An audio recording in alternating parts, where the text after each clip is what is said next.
Good morning बच्चों। अपना संकल्प क्लास 10th के बायोलॉजी में हम लोग देख रहे थे मस्तिष्क की रचना और कार्य।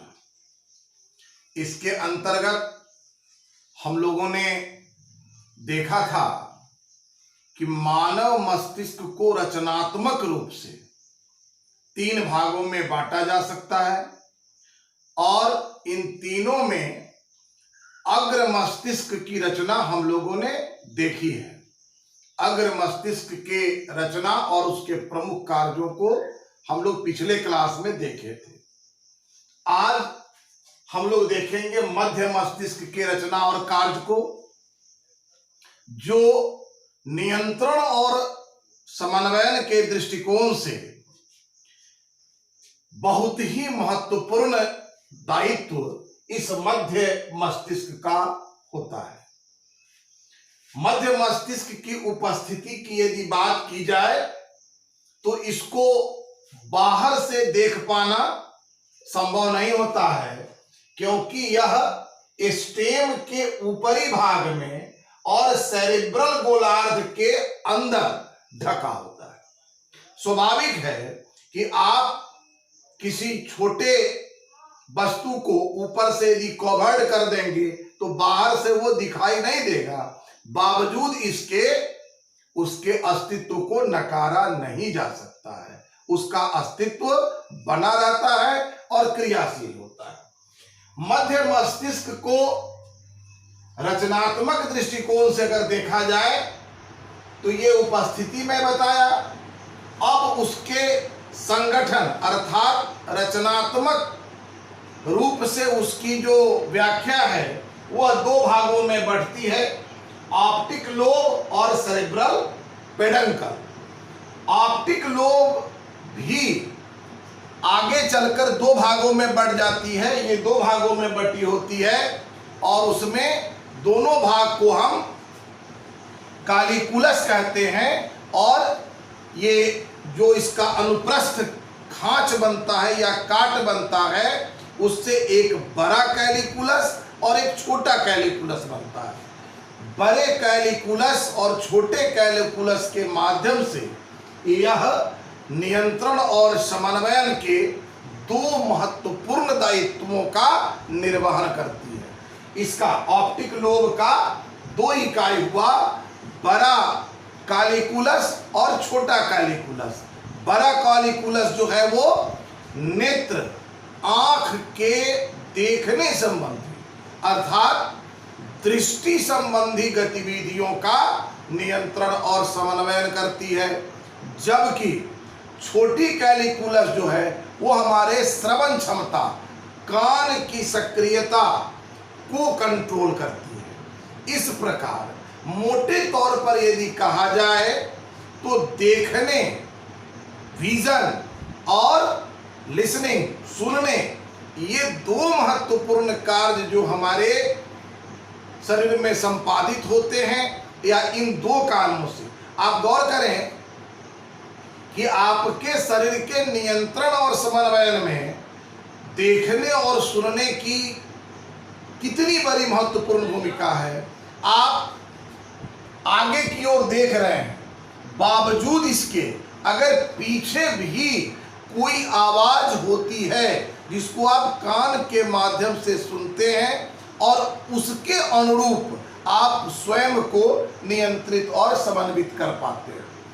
इसी तरह आप आगे दूर तक देखते हैं और आपको यदि कोई ऐसी डाउटफुल या कोई ऐसा परिदृश्य आंख के सामने होता है, वह आपके नियंत्रण और समन्वयन में आपका सपोर्ट करता है।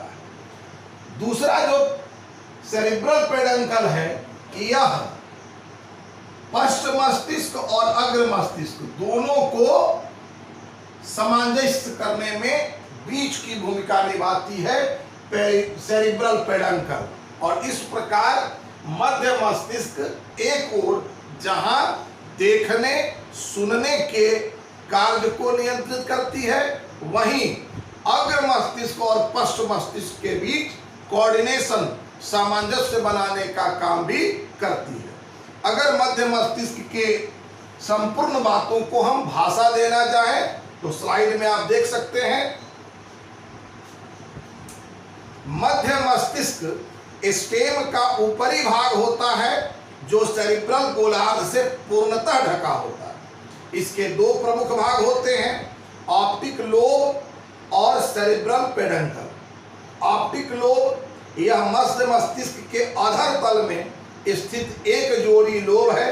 प्रत्येक लोब अनुप्रस्थ विभाजन द्वारा दो भागों में विभक्त होता है, जिससे ऊपरी बड़ा कैलिकुलस तथा निचली छोटी कैलिकुलस बनते हैं। बड़ा कैलिकुलस दृष्टि संबंधी गतिविधियों को नियंत्रित करती है, जबकि छोटा कैलिकुलस सुनने संबंधी गतिविधियों का नियंत्रण करते हैं। सेरिब्रल पेडंकल जो इसका दूसरा भाग है, यह मध्य मस्तिष्क के सतह पर तंत्रिका तंतु की एक मोटी परत के रूप में पाई जाती है और यह अग्र मस्तिष्क और पश्च मस्तिष्क के बीच सामंजस्य बनाने का कार्य करती है। इस प्रकार मस्तिष्क की रचना का ये दूसरा खंड हुआ। अब तीसरे और अंतिम खंड में हम लोग पश्च मस्तिष्क की चर्चा करेंगे। मस्तिष्क की रचना का तीसरा और आखिरी भाग पश्च मस्तिष्क, हिंड ब्रेन। आप नाम के अनुरूप समझ सकते हैं कि ये पोर्शन जो हमारे माथे का है या मस्तिष्क का है, यह पोर्शन पश्च मस्तिष्क का है। और पश्च मस्तिष्क दो इकाइयों की बनी होती है, मोटे तौर पर दो इकाइयों की बनी होती है। अनुमस्तिष्क जो पृष्ठभाग में होता है, पिछले भाग में होता है, और मस्तिष्क स्टेम जो अधर भाग में होता है। आप फिगर में देखें, ये जो पोर्शन है ये मस्तिष्क का अनुमस्तिष्क है और पीछे भाग में है, और ये आगे की ओर अधर भाग में पोन्स बेरोलाई और मेडुला ऑब्लंगेटा, ये दोनों कंबाइंड रूप से मिलकर मस्तिष्क स्टेम की रचना करते हैं। ये हमारे मस्तिष्क का बहुत ही संवेदनशील भाग है और यहीं से मेरुरज्जु निकलती है, जो रीढ़ के हड्डी में स्पाइनल कोर्ड के रूप में हमारे पीठ वाले पोर्शन में पाई जाती है, कशेरुकों के बीच। अब हम अनुमस्तिष्क और मस्तिष्क स्टेम जो पोन्स बेरोलाई और मेडुला ऑब्लंगेटा के बने होते हैं, इनके कार्यों की अगर बात करें, इनके दायित्व नियंत्रण में इनकी भूमिका को हम अगर रेखांकित करें तो बहुत ही संवेदनशील।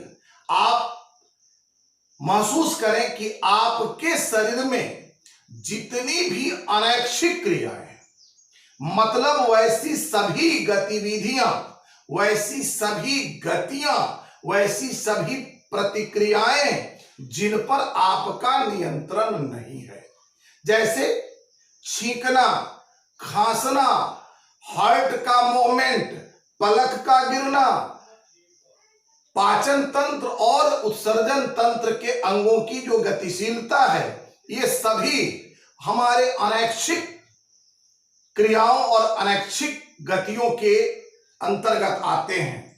और इन सभी अनैच्छिक गतिविधियों का संचालन मोटे तौर पर पश्च मस्तिष्क के माध्यम से होता है। अगर इन बातों को, रचनात्मक और क्रियात्मक बातों को हम भाषा के रूप में प्रकट करना चाहें तो आप स्लाइड के माध्यम से देख सकते हैं। पश्च मस्तिष्क मस्तिष्क के पृष्ठभाग में स्थित होता है, जिसके दो मुख्य भाग होते हैं। पहला अनुमस्तिष्क या सेरिबेलम, यह पृष्ठभाग में होता है। दूसरा मस्तिष्क स्टेम, यह अधर भाग में होता है। अनुमस्तिष्क या सेरिबेलम रचनात्मक रूप से यह एक जोड़ी अनुमस्तिष्कीय गोलार्ध और उनके बीच में स्थित मध्य लोब बर्मिस का बना होता है। यह शरीर के सामान्य ऐच्छिक पेशियों द्वारा होने वाले ऐच्छिक गतिविधियों का नियंत्रण करते हैं, जिसके कारण हाथ पैर की गतियों सहित जीभ और जबड़ों का नियंत्रण होता है। जबकि दूसरा मस्तिष्क स्टेम, इसमें प्रमुख रचनात्मक इकाइयां होती हैं पोन्स बेरोलाई तथा medulla oblongata. Pons varolii medulla oblongata के ऊपरी भाग में तंत्रिका तंतुओं के मोटे परत में पाए जाते हैं और शरीर के दोनों किनारों के पेशियों को आपसी सामंजस्य द्वारा नियंत्रित करते हैं। यह मस्तिष्क के पिछले भाग में स्थित सेरिबेलम के नीचे पाया जाता है तथा पीछे की ओर स्पाइनल कॉर्ड के रूप में रीढ़ की हड्डियों में प्रवेश करता है। यह शरीर के सभी अनैच्छिक क्रियाओं के नियंत्रण के लिए उत्तरदायी होता है। इसके द्वारा ही प्रतिवर्ती क्रियाओं का भी नियंत्रण होता है। इस प्रकार आपने देखा कि ये मस्तिष्क स्टेम मोटे तौर पर यह अनैच्छिक क्रियाओं के लिए और ये अनुमस्तिष्क जो है वो ऐच्छिक क्रियाओं के लिए जो आपके कंट्रोल में है, और साथ साथ शरीर का ये दोनों पोर्शन दाहिने और बाएं इनके बीच संतुलन बनाकर आपके शरीर को नियंत्रित और समन्वित करने का काम करती है। इस प्रकार आपने देखा अग्र मस्तिष्क में मुख्य रूप से बुद्धि या चतुराई की बात थी, सोचने समझने की बात थी, मेमोरी की बात थी। मध्य भाग में आपने देखा सुनने और देखने की क्षमता थी, और यहां पश्चिम मस्तिष्क में आपने देखा कि एक भाग द्वारा ऐच्छिक क्रिया जो आपके कंट्रोल में है, हाथ पैर का चलना, जीभ जबड़े का गतिशीलता, ये अनुमस्तिष्क द्वारा, जबकि पोन्स बेरोलाई और मेडुला ऑब्लंगेटा द्वारा अनैच्छिक क्रियाओं का नियंत्रण होता है। इस प्रकार मस्तिष्क के तीनों भाग केंद्रीय या मुख्य नियंत्रक केंद्र के रूप में हमारे शरीर में नियंत्रण और समन्वय का काम करते हैं, जो तंत्रिकीय नियंत्रण और समन्वयन के अंतर्गत आते हैं। अब अगले क्लास में जब हम लोग मिलेंगे तो देखेंगे कि आवेग का संचरण या प्रतिवर्ती चाप, वो रास्ता क्या है, वो पाथवे क्या है, जिसके माध्यम से उद्दीपन एक जगह से दूसरे जगह जाती है, फिर मुख्य केंद्र तक वो आवेग या उद्दीपन पहुंचती है, जहां उसका विश्लेषण होता है, फिर उसके प्रेरणा से प्रेरक अंग किस प्रकार अपनी सक्रियता बनाए हुए होते हैं और शरीर के नियंत्रण और समन्वय में अपनी भूमिका निभाते हैं। अगले क्लास में देखेंगे। आपसे पुनः रिक्वेस्ट होगा कि आप चैनल को सब्सक्राइब कर वीडियो को लाइक और शेयर करें, ताकि अधिक से अधिक छात्र छात्राएं इसका लाभ उठा सके। धन्यवाद।